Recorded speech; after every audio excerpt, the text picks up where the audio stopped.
Hello. Welcome back to my channel. I'm Emily, and it is time to wrap up the last months in my 2025 reading journal and set up my January intro page. I was swamped during all of December, so I'm combining both my November pages and stats and all my December pages into this video instead of just doing 1 month at a time like I usually do. Starting with November, my first read in November was When the Tides Held the Moon by Vanessa Vida Kelly, which is a historical romance following a Puerto Rican iron worker and the merman who he is hired to build a cage for and take care of. Since there is quite an influx of people here and it's my first reading journal video of the year, let me super briefly explain the rating system that I use. The rating system I use is based off the CAWPILE rating system that was originally created by the Bookish Roast with some slight modifications. I replaced the I, which in the original system is for intrigue, with a U for uniqueness instead, because I was personally feeling like I was rating intrigue and enjoyment off of the same factors, and uniqueness is something I very much value in a story. The other thing I replaced was the L for logic, because the way the original system words that metric is very specific to fantasy and is kind of geared towards fantasy readers. And while I do read a lot of fantasy, I do also read across a wide variety of other genres. So I made that into something that changes based on the genre. Since this book is primarily a romance, that is an R for this book, which is to rate the relationship aspects of the story separately from the characters.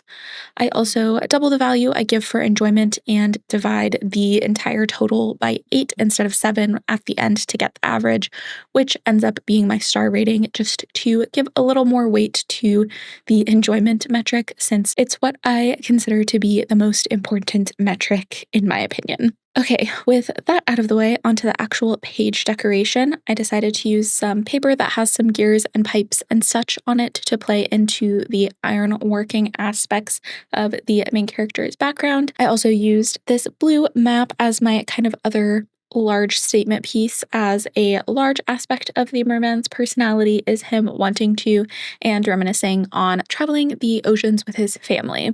I also added in some blue wave PE tape that I have to add a little extra decor. As far as the font on the ratings and all the headers, I picked a darker red and did a similar font for all the capital letters as the typography on the cover.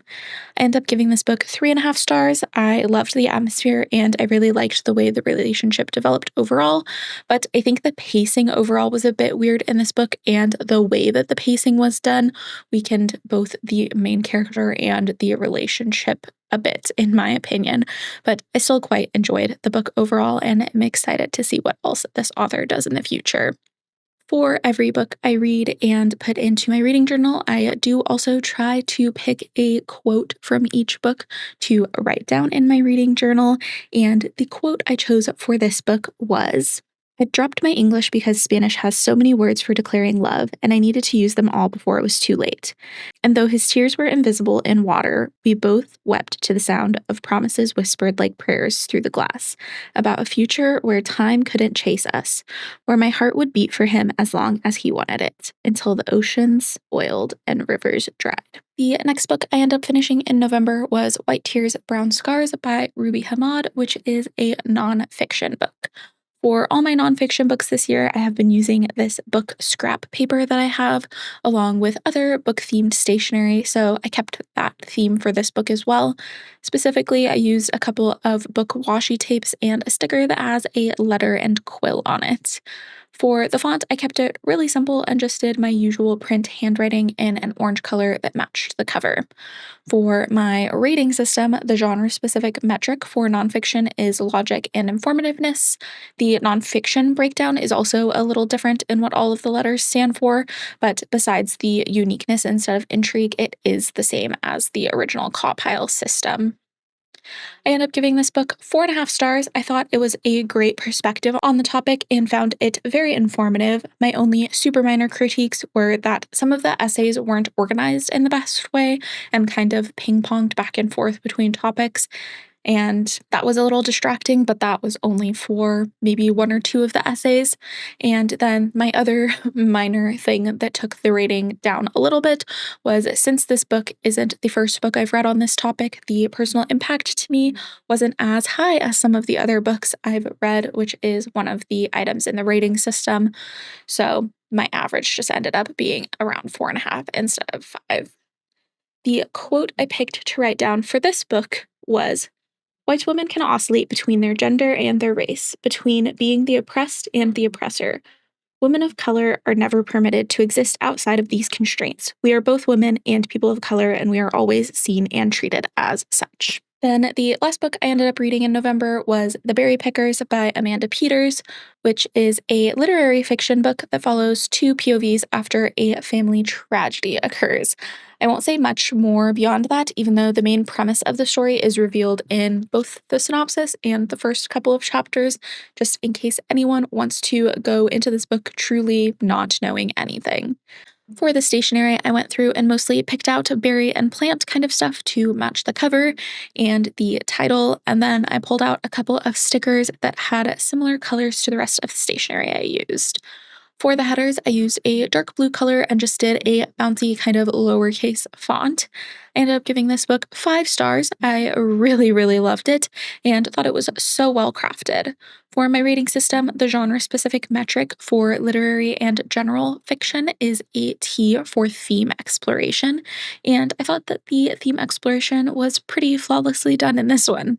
I thought that the way that the POVs mirrored and contrasted each other and the ways that the plot developed really emphasized the themes and helped the exploration be fairly deep. The quote that I ended up writing down for this book was, "The dash saddens me. The simplicity it misses so much. It doesn't allow for all the downs that bring a person low or the joys that lift them up. All the bends and turns that make up a lifetime are flattened and erased. The dash on a tombstone is wholly inadequate. Everything around it is more remarkable, yet the dash, that line that carries the entire sum of a life within it, is unremarkable." And then the last book page in this section of my reading journal is for Victorian Psycho by Virginia Fido, which is a book that I ended up DNFing in October. But whenever I DNF a book, I just wait until I happen to have a spare page instead of purposely taking up a page for it. And I didn't end up having a spare page in October when I actually DNF'd this. This was my first spare page that I had. I ended up DNFing this at almost 50%, and the main reason I DNF'd it was because I found this book very boring, even though it was trying very hard not to be, and I was just not invested in any of the plot or characters.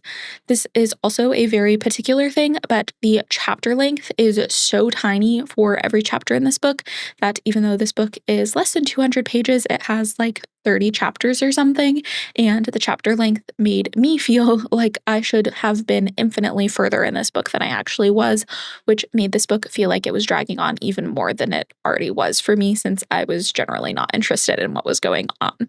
Moving into my November stats pages, to make these match my cover page, I decided to make the graph colors the 3 pinks that I used for the fairy's ombre dress on the cover page. I also decided to add some of the vines I used on the cover page to the top of the left-hand page to tie that element in there, since that's pretty much the only place on these pages that has a bit of blank space for me. For the header and graph titles, I used the same font and navy paint pen as I used for the cover page. For the numeric statistics, I used one of the greens I used for the vines to write out the headers, and then did a backdrop using the same pink colors, and then wrote the actual statistics in gold, since that was the kind of highlight color I used on the cover page. I think that's pretty much everything as far as the design of these pages goes, so moving on to the actual stats, I read 3 books in November, which were comprised of approximately 208,226 words. Those words spanned 459 pages and 946 audio minutes. My favorite read of the month was The Berry Pickers, and my least favorite, even though it was still a pretty good book, was When the Tides Held the Moon. For format, I read 1 digital and 2 audio. For the target age demographic, all three books were adult. I think I'm going to change this to source in my 2026 journal because I think that's more interesting information and is usually more varied, but I'm going to keep it as age demographic for the last couple of months of the year since that's what I've been doing for the rest of 2025 so far. For diversity and representation, two of the books had Latina characters, one of the books had Black characters, one of the books had South Asian characters, one of the books had a MENA focus, one of the books had gay characters, one of the books had MSpec characters, one of the books had gender fluid characters, one of the books featured characters with a physical disability, and one of the books featured characters with an invisible disability. As far as genre, I read one book each from the genres of nonfiction, literary fiction, and historical romance. For ratings, one book was 3.5 stars, one book was 4.5 stars, and one book was 5 stars, giving me an average rating of 4.33 for the month. For the author breakdown this month, two of the books were written by women, and one of the books was written by a non-binary author. One of the books was written by a MENA author, one of the books was written by a Latina author, and one book was written by an Indigenous author. I'm not sure why I wrote South Asian for one of the author pie charts. I need to go back and fix that. But that is everything for my November stats pages. Before we get into all my December pages, here's a quick flip through of all of my November pages overall.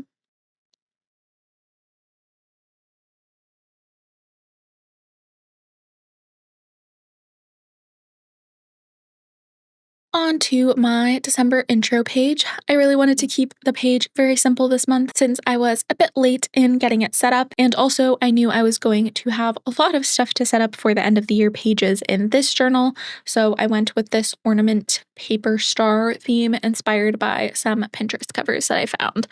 I mostly kept this as just the line work and then pulled out a pastel pink, yellow, green, and purple for the various paper stars, and then grabbed a light pastel blue to use for the kind of highlight area of the ornaments.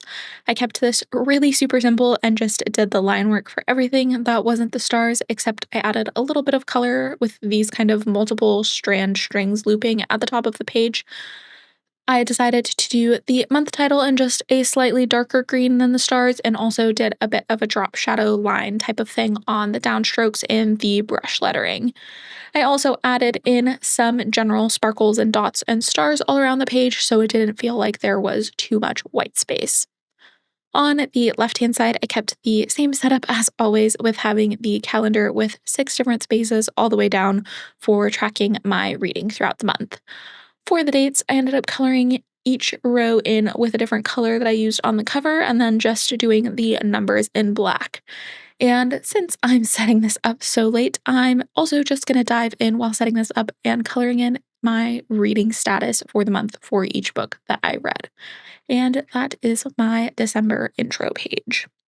Getting into my December reads, the first book I ended up reading in December was A Witch's Guide to Magical Innkeeping by Sangu Mandana. This is a fantasy romance book that follows a promising young witch who loses her magical abilities when saving her aunt, who discovers many years later that there may be a way to restore her magic. For stationery, I mostly just went with picking out items that matched the cover of the book. For the background paper, I used this paper that looks like it has a letter written on it, and then the main item was this green medallion type of thing that has a cozy little house on it, which I felt like fit the vibes of the book and also the cover of the book. I also used a tea sticker and some cherry blossom washi tape to add some variation in colors. For the headers, I used this teal kind of color and did a pretty simple handwritten font that kind of matched the handwritten looking portion of the title on the cover. For all 4 books I ended up reading in December, they were mainly romance books. I know this one's technically fantasy romance, but it's mainly romance. So the rating system is going to have the R metric to rate the romance and main relationship. I ended up really loving this book and I gave it 5 stars.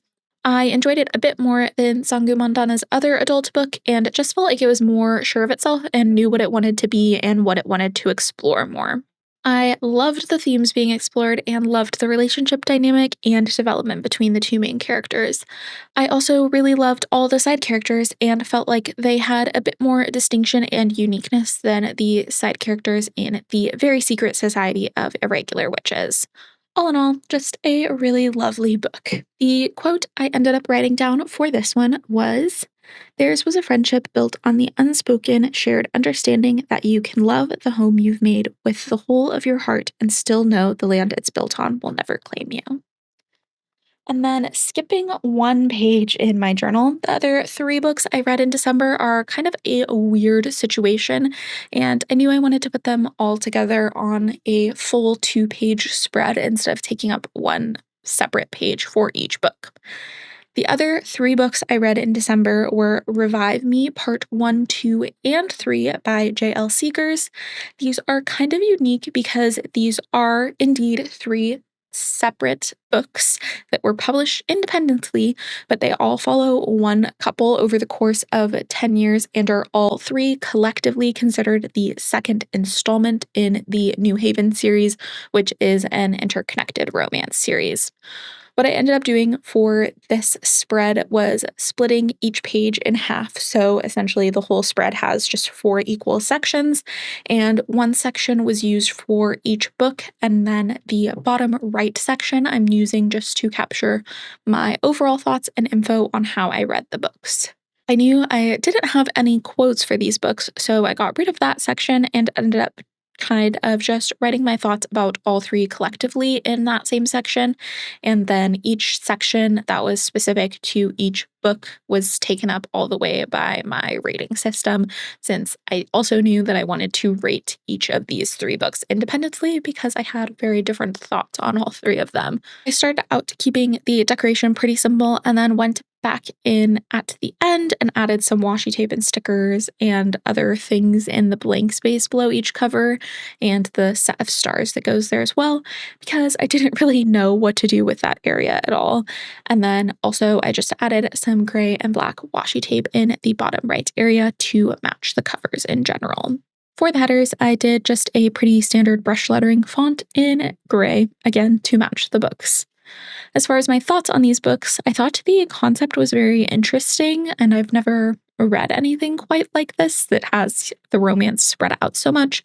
But by the last book, I was so tired of reading about these characters, and I also found that the characters felt the most shallow and non-autonomous and least like themselves in the last book, which was very strange to me. I felt like we should have been getting to know the characters better and better, and they should have been getting deeper and deeper and more human-like over the course.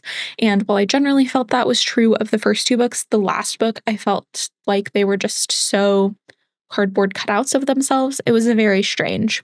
I would have personally enjoyed these more, I think, if it had been trimmed down into 2 books instead of the 3 we ended up getting. These are not short books. The first and third book are both over 450 pages, and the second book is about 300 pages, I believe. So there's like over 1,000 pages of just this one couple, and I don't know that that was entirely justified by the end of reading all three of these. I also, just based on personal interpretation and how I live my life, I guess, think that the way book one ended made it really hard for me to even get behind the fact that there was a continuation of this relationship in book 2 and 3, and that these characters continued trying to have a relationship with each other. So even having the 3 books was a little unjustified to me in the first place based on the way that the first book ended. And while book 2 had my least favorite premise, I guess, just on topic alone, I find like the setup of that book pretty frustrating. I ended up enjoying the way that the characters interacted with each other the most in the second book. I don't know. I have a very complex feelings on all 3 of these, of how much I enjoyed them versus how much I was frustrated by them. I ended up giving the first two books 4 stars and the last book 3 stars. Overall, I found the books interesting and I enjoyed them for the most part, even though I had to definitely suspend my disbelief quite a bit, especially in the second and third book over like me rooting for these characters being together. But in the end, I just got tired and somewhat drained of these characters by the end of the 3 books and definitely would have preferred the story had gotten trimmed down a bit. And with that, we can move on to my December stats pages. To keep in theme with the cover page that you just saw me set up, I mostly just decided to use the star colors from the cover page all across these pages for the graphs and numerical stats and everything. I also used the slightly darker green for the title and headers besides the numeric stats and added that little line drop shadow on the downstrokes so they would look just like the title on the cover page. Then for the numeric stats themselves, I decided to do a backdrop on them with the light blue color I used as the highlight color on the ornaments on the cover page. As for the actual December stats, I read 4 books in December, which were comprised of approximately 461,280 words. Those words spanned 1,210 pages and 594 audio minutes. My favorite read of the month was A Witch's Guide to Magical Innkeeping, and my least favorite was Revive Me Part 3. For format, I read 3 digital and 1 audio. For the target age demographic, all 4 books were adult. For diversity and representation, 3 of the books had Black main characters, 1 of the books had South Asian characters, 1 of the books featured a sapphic relationship, and 1 of the books featured neurodivergent characters. As far as genre, I read 3 romance books and 1 romantasy. For ratings, 1 book was 3 stars, 2 books were 4 stars, and 1 book was 5 stars, giving me an average rating of exactly 4. For the author breakdown this month, all 4 books were written by women. 1 of the books was written by a South Asian author, and the remaining 3 were written by a Black author. And finally, here's a flip through of all my December pages, which are the last pages in this reading journal besides all of my end of year stats.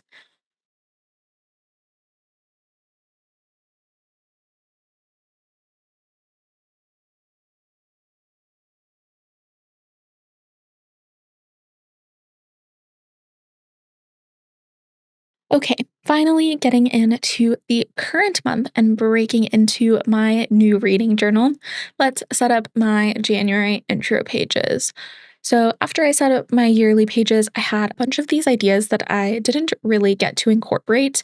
My actual original idea for my yearly pages was to make them all like fantasy journal pages themed around like dragons and other fantastical creatures and magical artifacts and stuff like that. But then I decided that I didn't think I would really be able to incorporate that into all the different layouts that I need to do for all my yearly pages in order to make them functional. So that idea ended up morphing into the dragons and knights and medieval theme that I ended up doing. But I decided that my monthly intro pages could be a really cool way to incorporate my original idea because the intro pages are purely decorational and like the left hand side has a function with the calendar, but the right hand side is just purely for aesthetic purposes and it doesn't really have any function other than to divide up the time of the year in the journal. So that's what we're going to do throughout the whole year. I'm going to pick a different mythical or fantastical creature and do like kind of a mini creature compendium and have little notes about the origins and the lore and stuff like that. And since January is the first month of the year, I've decided the creature for this month is going to be the Phoenix, since rebirth and new beginnings and all of that for the new year. Jumping into the actual setup, I'm just starting off with doing the outline of the calendar boxes on the left-hand side. I'll come back later and do gray lines in each row to divide each day into 6 rows so I can track up to 6 books simultaneously, which may seem like a lot, but there were times last year when I needed all 6 rows, so that's what I go with. On the actual cover page, I'm starting off with all the line work. So the borders on the outside are pretty simple. I just went with lines mostly, and then in the corners, adding a bit of decoration. I was not going to commit myself to more of those insanely intricate borders like I did during my yearly setup for the entire year. I'm also doing all of the line work for the Phoenix itself right now as well at the beginning. For the style of this, I didn't want it to look extremely perfect and detailed, so I mostly just outlined the body and some feathers, and then mostly on the main body, added a bit of detail to give the illusion of feathers, but I didn't go in and add the center of all the feathers and add the details of the individual feather lines or anything like that, as I did want it to look fairly sketched in, as you would see in a journal compendium kind of thing. Once the outline is done, I'm using a red Tombow to add some little fire flares around the edges of the tail mostly and a little at the ends of the wings. I'm also going to go straight in with the Tombows for the fireball using the same red color for the center and then using an orangey, a yellow for the outer part. I'm going to leave the coloration of the Phoenix itself alone for now to come back to towards the end and move on to the lettering. I decided I wanted both the creature name like it would be in an actual compendium or journal in a fancier font, but also the month title as well, since this is supposed to be a monthly intro page. I'll probably keep this throughout and just move the locations around as needed based on the main art, but I also may change up the font based on the art style of the main art, to be determined at a later date. I decided I wanted the text to be a bit softer, so I went in with a dark brown Tombow to do the titles instead of going in with a black. For the font, I just looked up fantasy letters on Pinterest and grabbed one that I liked. For the decorative lines on the capital letters of both the titles, I decided to use a pretty thin micron because I wanted those to be thinner and more delicate than the fine line side of the Tombow is capable of doing. So those are in black, but since it's thin, it still looks pretty soft and delicate as opposed to having all of the letters be black and thick and bold. I did have a couple tiny smears when I went in and erased, I have to say, since I've been back in the Archer and Olive journal. It seems to have more of a sheen finish and takes longer for pretty much all of my pens and markers to dry down than I remember my previous Archer and Olives being, but also definitely more than my notebook therapy journal that I've had for the last year for my reading journal. So that's slightly annoying, but I just need to remember to let things dry down more and get used to it. I noticed this while I was setting up my yearly pages, but thought it might just be because I was filling everything in a lot with the blacks and stuff, but I've noticed it here as well. So it's just something I'll have to keep in mind for the future. I then went in with just my regular handwriting and did each section's title in a darker brown red kind of color. The sections I decided to do for this creature, which I think will change depending on which info I find the most interesting when I'm deciding which creatures to do in the future, were etymology, origin, lore, and lifespan. For lore, I wrote that the myth of the Phoenix as we know it today is most similar to the Greco-Roman version of the myth, but almost every ancient culture and civilization had a myth about firebirds or great birds that scholars now associate with the Phoenix. For origin, I wrote worldwide since there are many different versions of the Phoenix myth that are very closely related to our current day one, even though our current day one is most closely and directly derived from the Greco-Roman version. For etymology, I wrote the original Latin word that translated directly to the Old English version of the word, which was derived from the Greek word, which had a different meaning. And for lifespan, I wrote 500 to 1,000 years, as that is the most common lifespan across the many different variations of the Phoenix myth. And then I just went in with the same brown Tombow I used for the titles to write in the numbers on the calendar and also color in the Phoenix's feet and beak. And finally, we can go in and color in the rest of the Phoenix, which I'm going to use my little brush marker watercolor hack that I used in my yearly setup. In case you didn't watch the yearly setup, what I'm essentially doing is grabbing a water-based marker. I'm using the Tombow Dual brush pens in this setup, but I have also used Crayola Super Tips very successfully with this method, and putting them down onto an acrylic palette. You can also color them onto a plastic bag. If you don't have a palette like this, I just happen to have this one I use for my nails that is super handy for me, but I have used a plastic bag in the past as well. Then you grab a paintbrush and take just a little bit of water and use that to pick up the color off of whatever palette you're using, and you can lay that down directly onto your paper.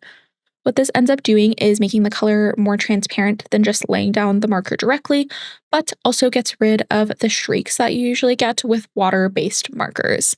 It also does give a bit of texture in appearance, as the shade isn't completely continuous across the whole color, similarly to how watercolor kind of has a variation in opacity and color saturation.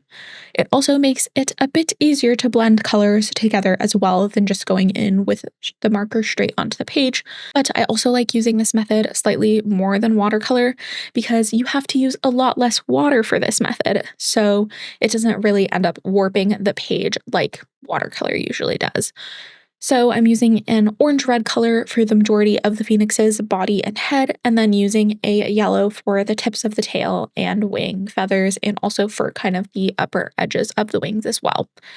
I also went in with a bit more of a true red just on the chest and outer head feathers.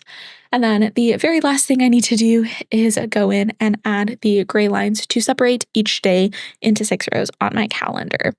And there you have my January intro page and the last thing I need to set up in this video. I am thinking of going in with a super light desaturated brown wash across both pages to make them look a little more worn and like fantasy paper, I guess, for no better way to describe it, but I'm not sure yet. I'm kind of nervous to do it as I'm worried that it might like smear stuff together, but if it turns out nicely, I think it would really elevate the page. So let me know if you think I should do that or not. Anyways, that's all I have for you today. Thanks very much for watching, and I'll see you again soon to set up all my 2025 end of year pages to finish out that journal.